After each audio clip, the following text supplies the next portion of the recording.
ಸ್ವಾತಂತ್ರ್ಯ ಬಂದ ಮೇಲೆ ಒಂದು ಕಮಿಟಿ ಶುರುವಾಗುತ್ತೆ.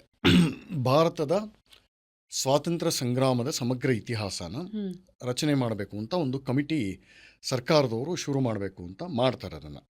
ಅದರ ಮುಖ್ಯಸ್ಥರಾಗಿ ರಮೇಶ್ ಚಂದ್ರ ಮಜುಮ್ದಾರ್, ಆರ್ ಸಿ ಮಜುಮ್ದಾರು, ಮಹಾ ಇತಿಹಾಸ ವಿದ್ವಾಂಸರು, ಅವ್ರನ್ನ ನೇಮಕ ಮಾಡ್ತಾರೆ. ಅವರು ದೇಶದೆಲ್ಲ ಸುತ್ತಿ ಬೇರೆ ಬೇರೆ ಇತಿಹಾಸ ತಜ್ಞರನ್ನು, ವಿದ್ವಾಂಸರನ್ನ ಒಂದು ಕಲೆ ಹಾಕಿ ಇದನ್ನು ಮಾಡಬೇಕು ಅಂತ ಹೇಳಿ ಪ್ರಪೋಸಲ್ ಎಲ್ಲ ಕೊಡ್ತಾರೆ. ಅದು ಅಕ್ಸೆಪ್ಟ್ ಆಗುತ್ತೆ ಸರ್ಕಾರದಲ್ಲಿ. ಬರ್ತಾ ಬರ್ತಾ ಏನಾಗುತ್ತೆ ಅಂತಂದರೆ, ಅದರಲ್ಲಿ ಸ್ವಾತಂತ್ರ್ಯ ಸಂಗ್ರಾಮದ ಸಮಗ್ರ ಇತಿಹಾಸದಲ್ಲಿ ಯಾರ್ಯಾರೆಲ್ಲ ಮುಂಚೂಣಿಯಲ್ಲಿ ಪಾಲ್ಗೊಂಡಿದ್ರು ಇಷ್ಟು ಬರಬೇಕಲ್ಲ, ಅವರ ನಿಜವಾದ ಪಾತ್ರ ತೀರ್ಮಾನಗಳಲ್ಲಿ ಅದರ ಸತ್ಯಾಸತ್ಯತೆಗಳನ್ನು ಹಾಗೆ ಬರೀತೀನಿ ಅಂತ ಒಂದು ಕ್ಲಾಸ್ ಹಾಕಿದ್ರು. ಅಂದರೆ ಗಾಂಧಿ, ನೆಹರು, ಪಟೇಲು, ಬೋಸು, ಯಾರ್ಯಾರಿದ್ರು, ರಾಜಗೋಪಾಲ್ಚಾರಿ, ಯಾರ್ಯಾರಿದ್ರು, ಅವ್ರು ಮಾಡಿದ್ದ ತಪ್ಪು ಸರಿ ಎರಡನ್ನೂ ನಿಷ್ಪಕ್ಷಪಾತವಾಗಿ ನಾನು ಮಂಡಿಸ್ತೀನಿ ಅಂತ ಒಂದು ಕ್ಲಾಸ್ ಬರೆದಿದ್ರು.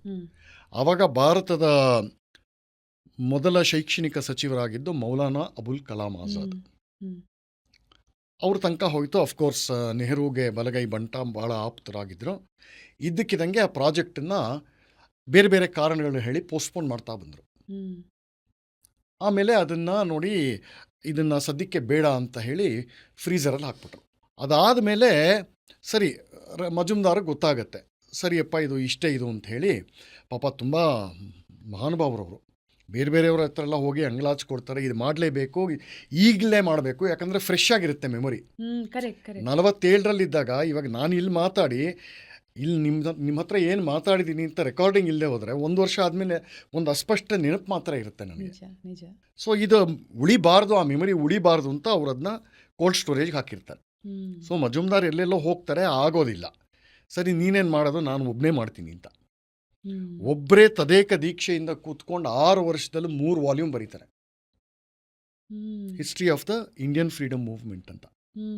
ಯಾವಾಗ ಇವರು ಅಲ್ಲಿಂದ ಹೊರಗಡೆ ಹೋಗ್ತಾರೆ, ಆ ಕಮಿಟಿನ ಮತ್ತೆ ರಿವೈವ್ ಮಾಡ್ತಾರೆ. ತಾರಾಚಂದ್ ಅಂತ ಒಬ್ಬ ICS ಆಫೀಸರ್, ಇವತ್ತು IAS ಅಂತಾರಲ್ಲ, ಅವಾಗ ICS ಅಂತ ಇದ್ರು. ಅವ್ರಿಗೆ ಇತಿಹಾಸದ ಗಂಧ ಗಾಳಿನೇ ಇರೋದಿಲ್ಲ. ಅವ್ರನ್ನ ತಂದು ಅದನ್ನು ಹೆಡ್ ಅಂತ ಕೂಡಿಸಿ 12 ವರ್ಷ ಆದಮೇಲೆ 1 ವಾಲ್ಯೂಮ್ ತರ್ತಾರೆ.